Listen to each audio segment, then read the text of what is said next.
മാർക്കറ്റിൽ പോകുന്ന ഒരു കുഞ്ഞു വ്ലോഗാണിത്. അപ്പം ഞാൻ 10:45 ആയപ്പോൾ വീട്ടിലിറങ്ങി. റോഡിലൂടെ നടന്നു പോയപ്പോൾ ദാ ഒരു പട്ടി ഒരു പാക്കറ്റ് ചപ്പാത്തി എടുത്തുകൊണ്ട് പോകുന്നുണ്ട്. അതിനി വല്ല വീട്ടിൽ നിന്നാണോ കടയിൽ നിന്നാണോ എന്നൊന്നും അറിയത്തില്ല.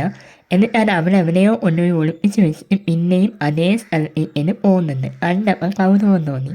ഈ മരം കണ്ടോ, ഇതിന് ഇഷ്ടം പോലെ ചെറിയുണ്ടായിരുന്നു. പഴുത്തതും പഴുക്കാത്തതുമായിട്ട് ഇഷ്ടം പോലെ. പിന്നെ ഞാൻ എ.ടി.എമ്മിൽ പോയി.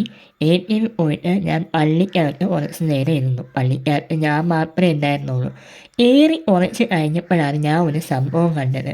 ആ ഒരു സൈഡിലായിട്ട് ഒരു ഷോപ്പെട്ടി കൊണ്ട് വെച്ചേക്കുന്നത്. ഞാൻ ചെറുതായിട്ടൊന്ന് പേടിച്ചു. പിന്നെ ഞാൻ പച്ചക്കറി വാങ്ങാൻ വേണ്ടി പച്ചക്കറി കടയിൽ പോയി. അവിടെ നിന്ന് പച്ചക്കറിയൊക്കെ വാങ്ങി ഇറങ്ങി. ഈ പള്ളിയുടെ തന്നെ നേരെ ഓപ്പോസിറ്റ് ഉള്ളൊരു കടയാണ്.